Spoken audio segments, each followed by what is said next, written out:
तर या क्वेश्चनमध्ये आपल्याला क्वेश्चन नंबर 5 मध्ये in air a charge soap bubble of radius R, तर एक चार्ज सोप बबल आहे ज्याची रेडियस किती तर आर इतकी आहे, is in equilibrium having outside and inside pressure being equal, तर त्याच्या आतमध्ये आणि बाहेर जो प्रेशर आहे तो कसा आहे तर इक्वल आहे. The charge on the drop is, तर आपल्याला त्या ड्रॉपवरती किती चार्ज आहे तो फाईंड करायचा आहे. तर ब्रॅकेटमध्ये दिलेला आहे ε0 परमिटिव्हिटी ऑफ फ्री स्पेस आहे, टी आय सर्पेटेन्शन सोप सोल्युशनचं, आणि हा जो क्वेश्चन आहे तो 2014ला आलेला आहे. तर याचे 4 ऑप्शन दिलेले आहे. त्या 4 ऑप्शनपैकी पहिलं option A 4πr² √2t ε0 divided by R, त्याच्यातलं बी ऑप्शन आहे 4πr² √4t ε0 divided by R, आणि सी ऑप्शन आहे 4πr² √6t ε0 divided by R, आणि last option 4πr² √8t ε0 divided by R. तर या 4 ऑप्शनपैकी आपलं जे आन्सर आहे ते कशाशी मॅच होतं ते बघूया सॉल्व करून आपण. तर या क्वेश्चनमध्ये आपल्याला एक एअरमध्ये एक सोप बबल दिलेले ज्याची रेडियस किती तर आर इतकी त्याची रेडियस आहे. तर हा एक सोप बबल आहे आणि या सोप बबलची जी रेडियस आहे ती किती तर आर इतकी त्याची सोप बबल दिलेली आहे, आणि हा इक्विलिब्रियम स्टेटमध्ये, म्हणजे याचा अर्थ इनसाइड आणि आउटसाइड जो प्रेशर आहे तो कसा आहे इक्वल आहे, इनसाइड आणि आउटसाइड इक्विलिब्रियम कंडिशनमध्ये. ठीक आहे, आणि याच्यावरती या ड्रॉपवरती आपल्याला काय करायचं, चार्ज द्यायचे. चार्ज कोणते असेल तर पॉझिटिव्ह चार्ज असेल. ओके, आणि या पॉझिटिव्ह चार्जमुळे याच्यावरून काय तयार होणार तर इलेक्ट्रिक फील्ड तयार होणार आहे. म्हणजे या इलेक्ट्रिक चार्जेसमुळे जो तयार होणारा प्रेशर आहे आणि ड्रॉपमुळे तयार झालेलं प्रेशर दोन्ही कशा असेल तर इक्वल असं त्यांनी दिलेलं आहे. ओके, आणि ब्रॅकेटमध्ये दिलेलं आहे ε0 परमिटिव्हिटी दिलेलं आहे फ्री स्पेसचं, आणि टी दिलेलं आहे surface tension of soap solution. Okay, soap solution आहे. तर सर्वात पहिले तर चार्जेस जर असेल तर चार्जेसमुळे काय होणार तर तिथं इलेक्ट्रिक फील्ड तयार होणार, आणि जर चार्ज स्फिअर जर घेतला त्याच्यासाठी इलेक्ट्रिक फील्ड जी असते ती असते सिग्मा डिवायडेड बाय 2ε0 इतकी असते.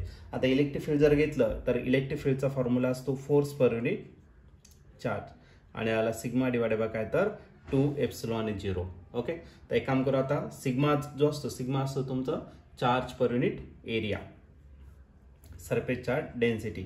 मग जो सिग्मा आहे तो काय तर तुमचा चार्ज पर युनिट काय असेल तर एरिया या ठिकाणी असेल. मग याच्यावरून आपल्याला सिग्मा फाईंड करता येईल, तर चार्ज फाईंड करता येईल. एक काम करू, चार्ज फाईंड करून घेऊ.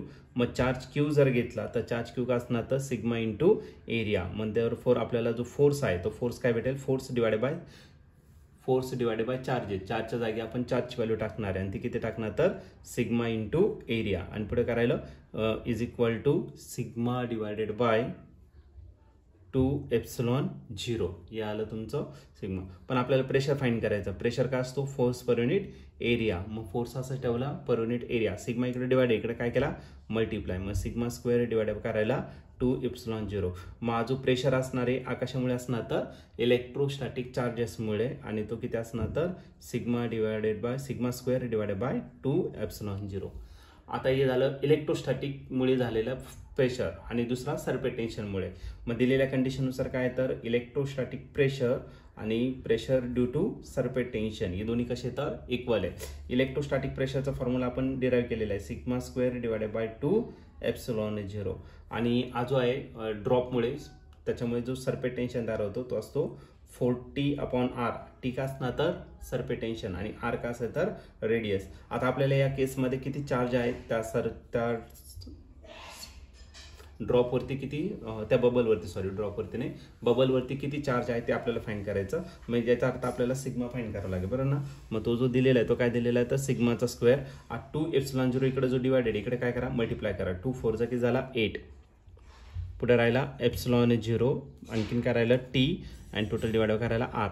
याचं एक काम करू, स्क्वेअर रूट घेऊन टाकू. स्क्वेअर रूट जर घेतला तर आपल्याला काय भेटेल तर sigma is equal to √8ε0t divided by काय असणार तर आर. ओके, ते झालं. पण सिग्मा जर घेतला बट सिग्मा, तर सिग्मा परत सांगितलं चार्ज पर युनिट काय असेल तर आपला एरिया असेल, चार्ज पर युनिट एरिया, आणि √मध्ये राहील तुमचं 8ε0t divided by R. Area इकडे डिवायडेड, इकडे काय करू शकता तुम्ही त्याला मल्टिप्लाय करणार. मग चार्ज इज इक्वल टू काय असेल तर area in square root of 8ε0t upon R. एरियाचा फॉर्म्युला काय असतो तर स्पिअरसाठी जर एरिया घेतला तर तो असतो 4πr². आर स्क्वेअर आणि मग स्क्वेअर रूटमध्ये राहील आपलं 8 epsilon 0 T divided by R. तर हे झालं तुमचं फायनल आन्सर. याला सिम्प्लिफाईड करायची काही गरज नाहीये. आणि याचं जर ऑप्शन तुम्ही चेक केलं 4 pi R square under root 8 T epsilon 0 upon R, तर या ऑप्शन आपलं मॅच होत आहे तर ऑप्शन नंबर डी सोबत. तर या क्वेश्चनचं जे आन्सर आहे ते ऑप्शन डी असेल. ऑप्शन डी म्हणजेच काय 4 pi R square under root 8 epsilon 0 T divided by R. तर option D is the right option for this question.